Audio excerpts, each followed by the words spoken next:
You're watching Addis News Hour. I'm Zul Tudasani. Thank you for joining us and do stay tuned. The National Security and Intelligence Task Force calls upon all stakeholders need to avoid any provoking acts against a constitutional order of the country. In its statement, the task force underlined that the external anti-peace elements, which are a historical enemy of the nation, are tirelessly working to create havoc by conspiring the existing religious differences in Ethiopia. According to the statement, some organized anti-peace elements are fuming the recent disagreements of Ethiopian Orthodox Tewahedo Church as a tool. The National Security and Intelligence Task Force calls upon the general public to stand together to maintain the strong unison, solidarity, as well as the peaceful coexistence of the nation at large.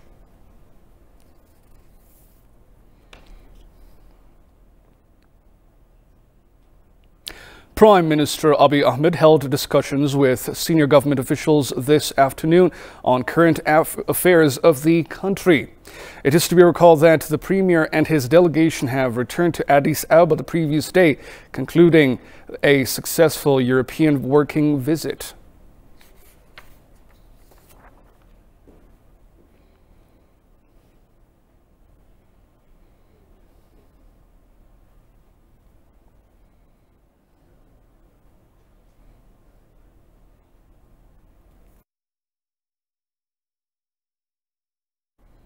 After a successful working trip to Europe, Prime Minister Abiy Ahmed and his delegation are back to Addis Ababa. During his official stay in Europe, the Premier held productive discussion ways to bolster cooperation in trade, investment, tourism, shipping, logistics and security with other senior officials. Kasanjani has the following report. The visit of the Prime Minister is claimed to have a tantamount importance to further strengthening ties between Europe and Ethiopia, besides it would lead to greater economic gains. Discussing on bilateral issues, Prime Minister Abiy Ahmed and his Italian counterpart Giorgia Meloni signed a cooperation framework agreement. Talking to BBC, Finance Minister Ahmed Shide said France has expressed its determination to accelerate Ethiopia's debt relief process on the basis of the G20. The Italian government, on behalf of the IMF and the World Bank, has already pledged future support to Ethiopia. Discussions were also held with various giant organizations to strengthen the nation's commitment to the rehabilitation and reconstruction process in the war-torn regions, as well as to work towards stabilizing areas, particularly in relation to the signed peace agreement reached between the government of Ethiopia and TPLF.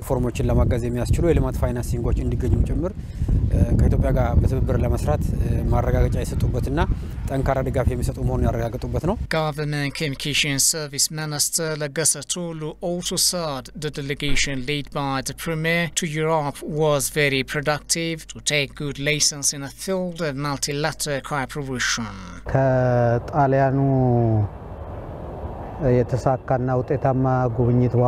Following a successful visit to Italy, Prime Minister Abiy paid a visit to Malta and had a very productive discussion with the Prime Minister of Malta.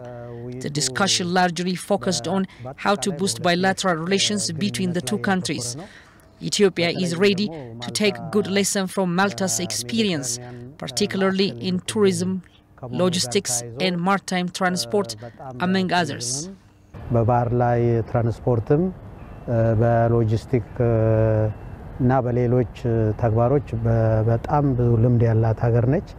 The financial agreement is to be vital for economic development, especially for major activities in the fields of agriculture and industry, provision of basic health services and education, among others.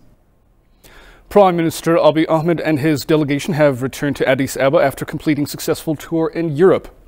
Following the completion of his visit in Europe, the Prime Minister and his delegation met with President Emmanuel Macron in Paris, France. The Premier reiterated that the relations between the two countries progress. Confidence has been built that it will be translated into strengthened economic outcomes. Mamo ምህረቱ, who is the governor of Ethiopian National Bank, attended the consultation, told EBC that Ethiopia has a strong relationship with France. There is a very strong and long-standing bilateral relation between Ethiopia and France, which this particularly has created a good opportunity to achieve the national interests of the two countries, which we say Ethiopia's relations with France is exemplary. Mamo also stated that the consultation between the two leaders was effective, adding that the discussion had a significant role in strengthening economic cooperation between the two countries. Economic cooperation was the prime attention of the discussions. When the Prime Minister went to France back in 2018, one of the issues raised was to encourage French companies to invest in Ethiopia. At the time, 25 companies planned to invest in Ethiopia. Surprisingly, this year there are more than 50 French anchor companies doing business in Ethiopia. Therefore, senior government officials of Ethiopia also held fruitful discussion with these companies.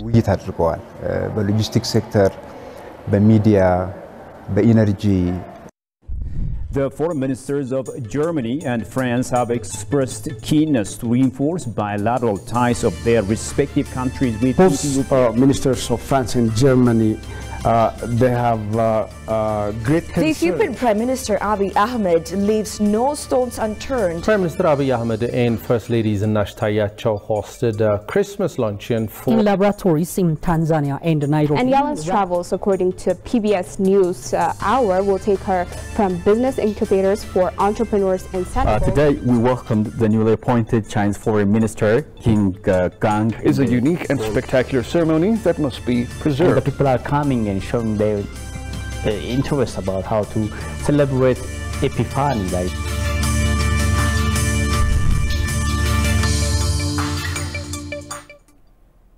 The FDRE Ministry of Education has confirmed that necessary preparations are being made to restart universities in the Tigray region. Following the peace agreement, Executive Director of Public Relations and Communication at the Ministry, Amelowork Hizkel, said efforts are being made to restart education in higher education institutions in the region.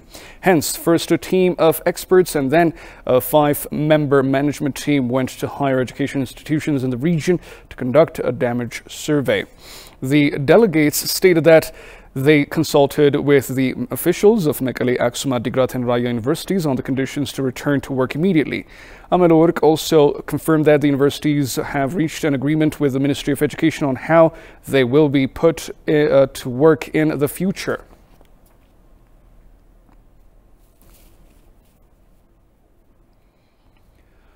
The United Nations High Commissioner for Refugees, Filippo Grandi, reaffirmed his commitment to support the humanitarian response for refugees and internally displaced people in Ethiopia. Collective efforts are needed to achieve long-term solutions, including for those displaced persons due to the impact of climate change. Concerning the humanitarian part, I would say that what is needed now is, of course, expand as much as possible humanitarian assistance. The needs are very, very big in northern Ethiopia, but as soon as possible start what I would call recovery program. This is already post-humanitarian. People told me, I want to go back, I need help with rebuilding my house if the house has been damaged or destroyed. I need help with restarting my livelihoods. Most of these people are farmers, so they will need agricultural help, especially at the beginning. People don't want to depend on assistance anymore. They want to be self-sufficient, but for that, resources will be needed. During his official visit, the High Commissioner met with President Sahlawark Zewde, Deputy Prime Minister Demek Mekonnen and other senior government officials. He recognized and thanked the continued hospitality as well as handling of Ethiopia towards refugees. He visited Eritrean refugees relocated to Alamwach, which is refugee camp in Amhara region, and now over 22,000 refugees settled in the camp. It's my first visit after the conclusion of the Pretoria Agreement, which at the outset I would like to congratulate the parties on for being a very important step in the re-establishment of peace in northern Ethiopia. I am particularly happy, and I could see it myself in Mekelle, where I went. I was authorized, and grateful for that as well. I was authorized to visit on Monday. On Monday. I could see it by myself that already there are positive consequences of the peace agreement. Much better humanitarian access. As you know, this was a big challenge before. Much better humanitarian access. The International Organization for Migration has opened its Migration Response Center in Dawele of Somali region at the Ethiopia-Djibouti border. According to IOM Ethiopia, the Migration Response Center provides life-saving assistance to stranded migrants along the main migratory routes in Ethiopia-Djibouti border. IOM Ethiopia stated that the MRC also provides assistances including accommodation, food, water, non-food items, medical screening, and referral to relevant partners. It also provides life-saving assistance and protection services to returning migrants along the eastern route, IOM Ethiopia added. And the center, according to IOM Ethiopia, is EU-IOM joint initiative with the U.S. Department of State, Bureau of Population, Refugees and Migration, and Government of Norway. In 2022, IOM assisted over 8,300 migrants at MRCs across the country, IOM disclosed.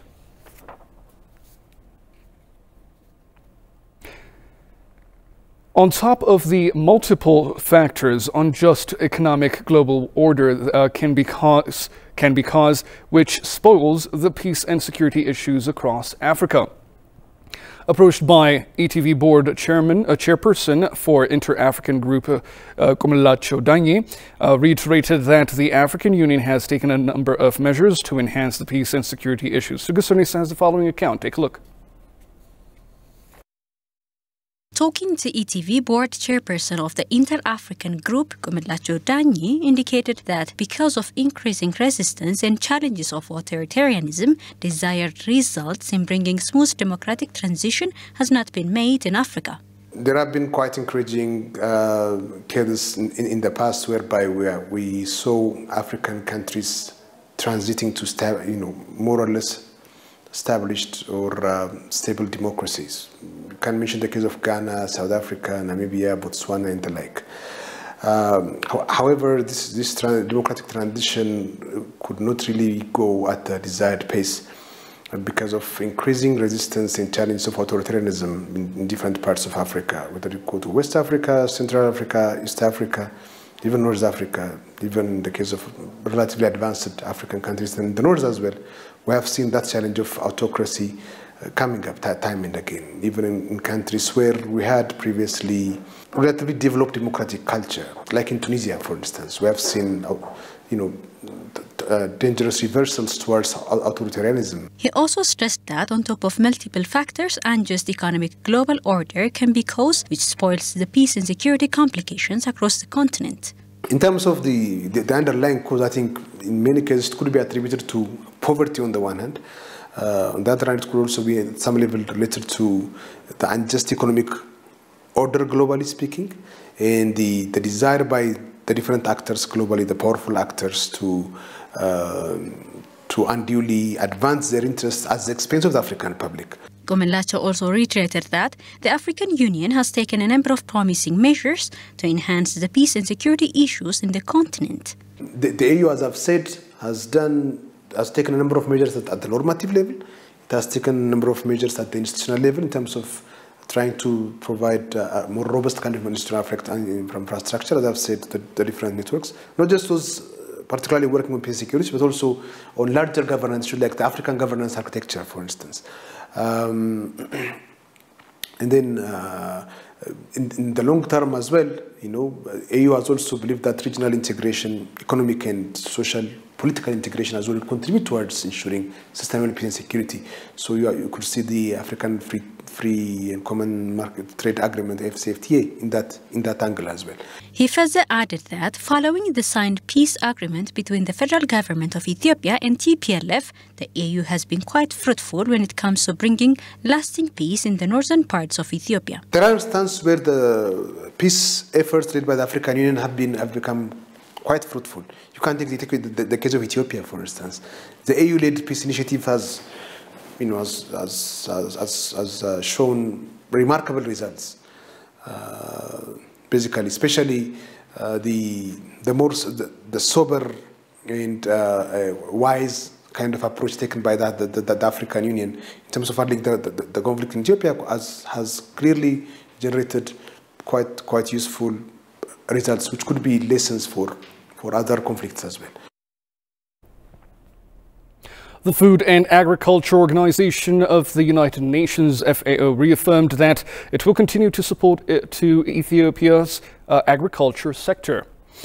Minister of Agriculture Girma Amanté discussed the previous day with country representative of FAO Ethiopia, Farai Zimudzi.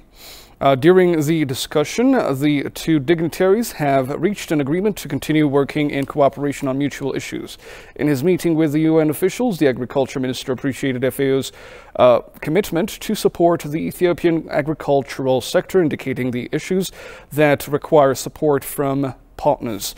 Farai Zimudzi, for her part, reaffirmed that her organization will continue to strengthen its cooperation with the Ethiopian Ministry of Agriculture to support the sector. The UN official also further reaffirmed FAO's determination to work with the ministry, especially in relation to climate change, crop and animal development.